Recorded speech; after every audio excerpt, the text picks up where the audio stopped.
Well, Suzie Miller is one of Australia's most awarded playwrights and the mind behind the acclaimed smash hit Prime Facie, starring Jodie Comer. Out of the stalls, hold back, push forward, know when to have restraint, when to find an opening. The prosecution finishes, then it's time. The judge looks at me. It's your witness, Miss Ensler. Yes, the witness is mine. The one-woman play went gangbusters on the West End and Broadway with rave reviews, star-studded audiences and multiple accolades, including the prestigious Olivier Award. Now the former defence lawyer has put pen to paper again, turning her play into a novel. And Suzie is with us now. It is so great to see you again. Good morning. Hi. So nice to see you. I got my hands on the copy of the book and I've read it. And you know I was at one of the earliest productions of the play, both here and then over in London. Even before it opened. Yes, I know. with Jodie Comer. And the novel is extraordinary. Congratulations. Thank you. For those, first of all, who haven't seen the play, just tell us what it's about. So the play's about a defence lawyer, like a young defence lawyer from a working class background who has to sort of figure out her way to be in such a position when it's got all sorts of class issues attached to it. She's a strong defence lawyer, she's really good at her job, she gets people off, and then suddenly she's the victim of a sexual assault. So she's on the other side and she sees where the law has some issues. Wow. Big significant issues, yes. Look, we've known about Prima Facie ever since Ange told us, which was at the very beginning. I feel like sitting back and just letting you two talk it out because you go way back. What was it like when it opened? Did you know that it was going to be a hit, that was going to win all the awards and everyone's going to talk about? and when did that moment? Not at all. In fact, you know? It was the first preview at the West End where I was sitting with Rebecca Lucy Taylor, also known as Self-Esteem, who's a rock star over in the UK, or a pop star, and we were sitting, she did the music for the piece, and we sat together at the first preview and we just watched 1,000 people rise to their feet instantly, and we both burst into tears and said, it's going to be OK.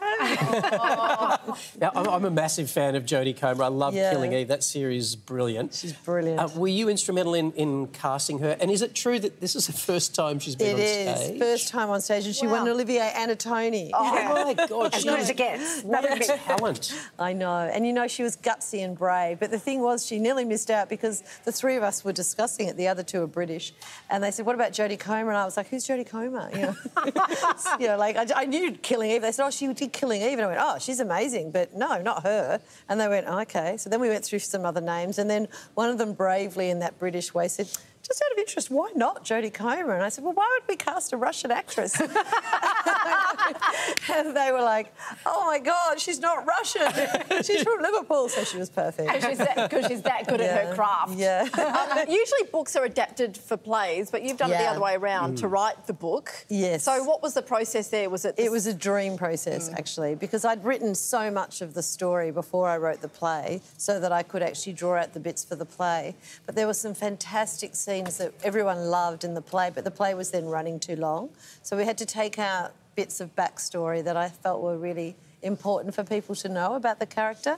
And the book gave me the opportunity to really get under her skin, to really walk around with her and to really be in her life with her in a strange way. I mean, I know writers talk in that way of being in your character's skin, but you really do get there. So much so that you're anxious for them the whole time as well when you know what's going to happen, because you're doing it to them. So, But the play itself and the book, both, they really do also tell a tale, but also it's got a bit of a thriller element because you don't really know what's going to happen. But having said that, it also really brings... It pulls back the veil on the legal system and being a lawyer, because I used to be a lawyer, and being a defence lawyer and also knowing what happens backstage, as I say, in the law. And I think also it really shines a light on where the law is really antiquated and where it's actually not hearing women and it's not getting the conviction rates that they should be getting because of the way it's structured. And has the legal profession taken the messages? Oh, my goodness. I thought it was going to be a battle with the legal system, but in fact it's been the opposite. That now, like, all the judges in the UK, particularly in Northern Ireland, have to watch this video of Jodie doing this play, so that to get trained to be able to sit on those cases. We've got police officers, 3,000 of them watched it the other week to actually have an understanding of the other side of the story. And I think and then there's also like they've changed the direction to the jury and they've used words from the book.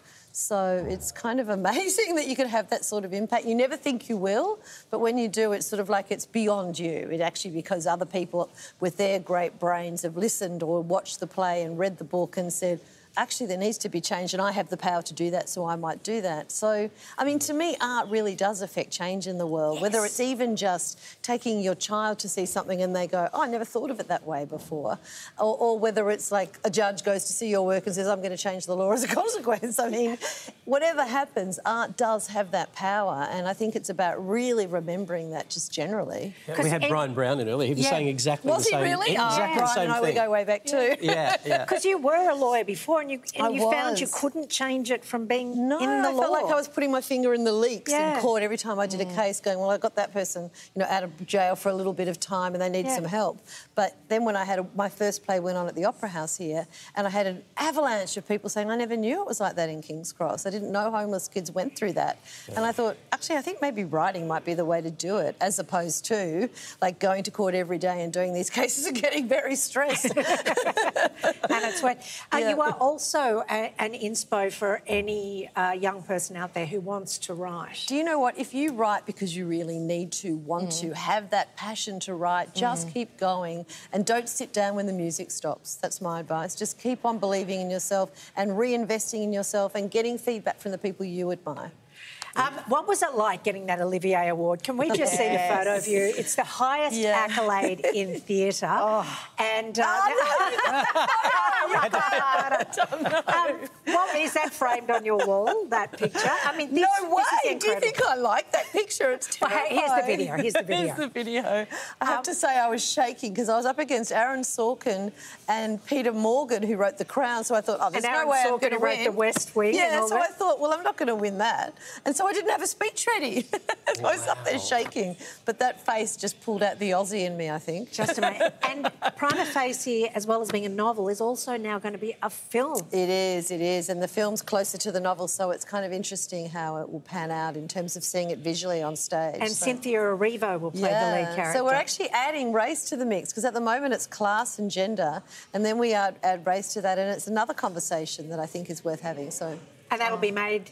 In London. In London, and fantastic. As soon as the SAG strike's over, we're into business. It's with an Australian company, Bunya Productions, and also with Participant Media in Hollywood. So great. Congratulations. We'll have to get you back. We'll have to get you back. When it comes out. Absolutely. Oh, Suzie, you are absolutely brilliant. Prime Facie is out now and available at all leading book retailers.